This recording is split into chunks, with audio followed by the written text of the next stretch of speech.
You know, I really appreciate Reverend Leonard Childress coming on. He used to come on all the time. Time passes, we get busy. He was nice letting him move him back an hour because of the tragic mass shooting with a devil worshiper. I predicted hour one will be a devil worshiper because it always is. They try to cover it up with this guy. Pentagrams, devil worship, shoot 'em up games. It's always the same thing. But he's the Pastor Leonard Howard Childress, author, filmmaker, blackgenocide.org. I'm not going to go over all his diplomas or background or what he fights with the films he's made and how he goes to Congress and tries to get the Black Caucus to actually come out and, you know, get people to actually talk about the real black genocide going on. It's a genocide period, but it's particularly targeting blacks. The blacks are 13% of the population. They're half.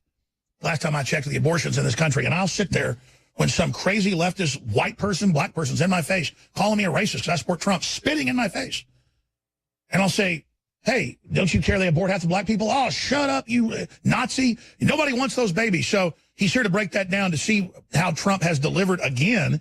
And I just don't know how people can continue to say that Kanye West is bad, or they can say that I'm bad, or they can say that Candace Owens is bad, or they can say that anybody who supports the president is all these evil things when I don't know what planet they're living on. Are they living on the same planet as us, Reverend Leonard Childress? Because you're a leading expert on black genocide.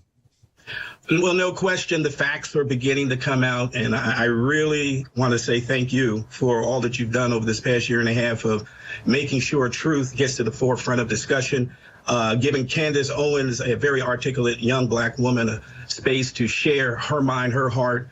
Who would ever think Kanye West would make the comments he made? But it's all coming now to the point of discussion, and they know they lose. I never thought I would see America in this state at this present time.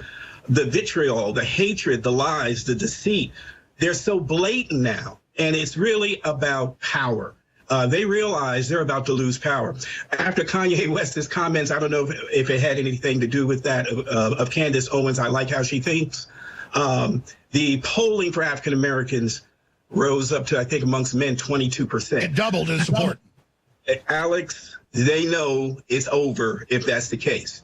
This cannot continue to grow. They will do anything. I'm scared for my family when they go out. I am concerned about anyone who is speaking truth. They are so desperate. I never thought I'd see this. They are so desperate to stay in power. But quantify that. You talked about this a lot years ago. Blacks are 13%, but they're a key tipping voting block for the Democrats. Without black folks, they have nothing.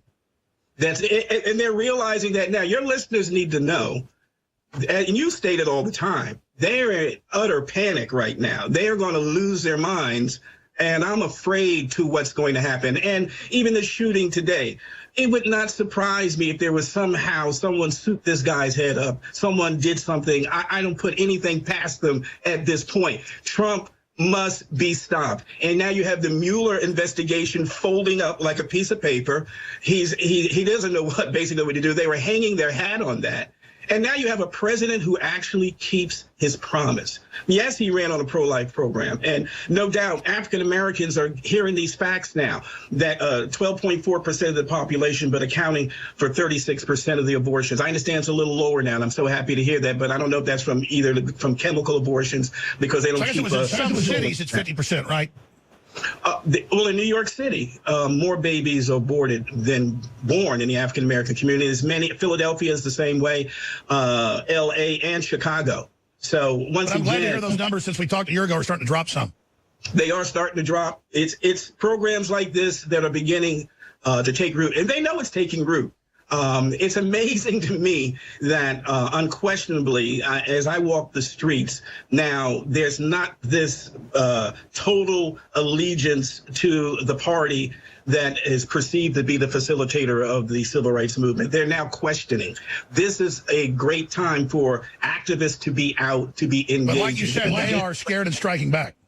No, I'm really fearful, Alex. I don't know what's going to happen. They have to do something in order to stay in power. Trump has to be stopped. There has to be chaos in America. There has to be confusion.